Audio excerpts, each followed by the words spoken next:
Cipher case में chairman PTI की दरखास्त जमानत पर नोटिस जारी। इस्लामाबाद में सुप्रीम कोर्ट ने एफआईए और वफाक को नोटिस जारी कर दिया।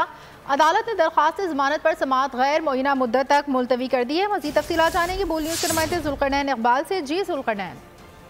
लेकिन जस्टिस सरदार तारिक की सरबराही में 3 रुकनी बेंच ने आज साइफर केस में चेयरमैन पीटीआई की दरखास्त जमानत के ऊपर समाअत की। इसमें सलमान सफ्दर पेश हुए और उन्होंने मौक़िफ़ इख्तियार किया कि साइफर का जुर्म किसी भी सूरत नहीं बनता। साबिक चेयरमैन पीटीआई हैं, जब वज़ारत उज़्मा के ओहदे से हटे तो उसके बाद उनके ऊपर साइफर केस का जो मुकदमा वो बनाया गया। 7 माह की ताख़ीर की गई एफआईआर के इंदराज में। उनका ये मौक़िफ़ था कि साबिक वज़ीर आज़म को सियासी इंतकाम का निशाना बनाया जा रहा है। पूरा केस बदनीयत पर मबनी है। किसी भी सूरत साइफर का पे केस में जो ऑफिशियल सीक्रेट एक्ट है उसका इतलाक हो ही नहीं सकता। इस पर जस्टिस याही अफरीदी की जानिब से उनसे पूछा गया कि क्या साइफर एक खुफिया दस्तावेज होता है आपके मुताबिक। इस पर सलमान सफ्दर ने कहा जी बिल्कुल, साइफर एक खुफिया दस्तावेजात में इसका शुमार किया जा सकता है।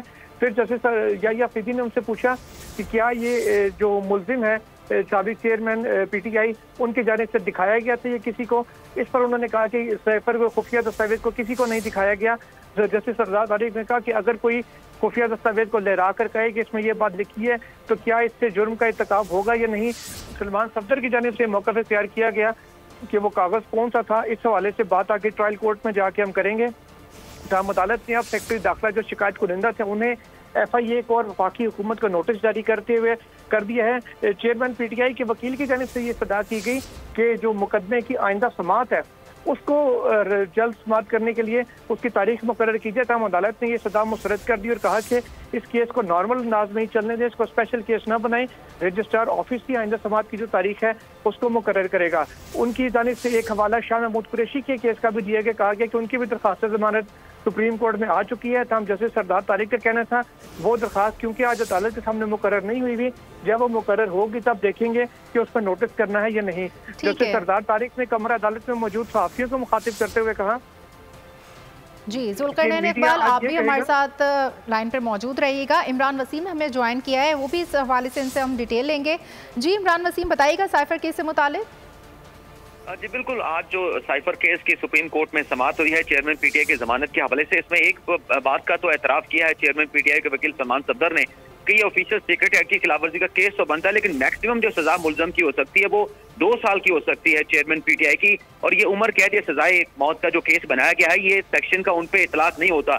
जज साहब जस्टिस सरदार तारिक मसूद साहब जो इस बेंच के सरबराह हैं 3 रुकनी बेंच के, उनकी जानिब से कहा गया कि आपने कहा कि इस्लामाबाद हाई कोर्ट में आपने 10 घंटे तक दलाइल दिए, तो जब 10 घंटे तक आप दलाइल देंगे तो ऐसा ही होगा, अदालत को तमाम बातें जो हैं अपने ऑर्डर में लिखना पड़ेंगी। और फिर जैसे सरदार तारिक मसूद ने यह भी कहा कि पहले तो मुझे ये बताएं कि आपके जो वकला थे, आपकी हाई कोर्ट में 2 दरखास्तें थी। एक आपने साइफर का मुकदमा खारिज करने की दरखास्त दायर की थी, दूसरी जमानत की दरखास्त थी। तो ये कौन लोग थे जिन्होंने ये दो मुख्तलिफ केसेस के एक साथ दलाइल दिए? ये एक साथ दलाइल तो नहीं हो सकते थे, आपको तो अलग अलग आर्गू करना चाहिए था। और फिर जब दलाइल मुकम्मल हुए तो अदालत ने यह भी कहा कि आपके जो बेल के ग्राउंड है वो भी बता दें कि किन ग्राउंड के ऊपर आप अदालत से जमानत मांग रहे हैं। तो सलमान सफ्दर ने वो जो ग्राउंड से अपने अदालत के सामने रखे। एक तो कहा गया कि चेयरमैन पीटीआई जो हैं 71 साल के हैं, साबिक वजीर आजम हैं और उनका कोई ऑफेंस नहीं बनता, कोई जुर्म नहीं हुआ। अदालत ने यह भी पूछा कि इस केस में वजारत दाखिला का क्या ताल्लुक है। जैसे आयशा मलिक का ये सवाल था जिस पर सलमान सफ्दर ने कहा कि साइफर तो वजारत खारजा से आया था, वजारत दाखिला तो इसके साथ कोई ताल्लुक नहीं बनता।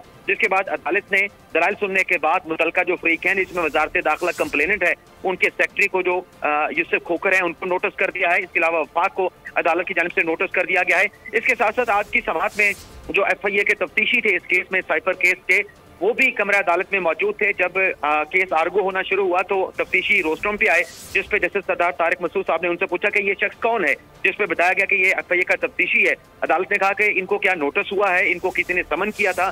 तो डिप्टी अटॉर्नी जनरल ने बताया कि ये क्योंकि एक समाअत है तो इसलिए ये भी अदालत में आ गए हैं।